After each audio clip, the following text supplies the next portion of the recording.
how to see Instagram watch history. Hey everyone, welcome back to the channel. If you are new here, don't forget to hit the subscribe button and turn on the notification bell to not miss any updates.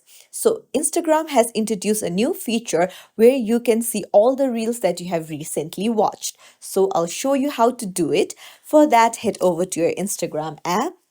Then go to your profile icon on the bottom right corner of the screen and then go to the three lines in the top right. Now, you'll find your activity, tap on it, and then scroll down. And then under how you use Instagram, you'll find watch history. Just tap on it, and then all of your watch history will be available here. And that's it. If you found this tutorial helpful, don't forget to like and subscribe to our channel for more tips and tricks.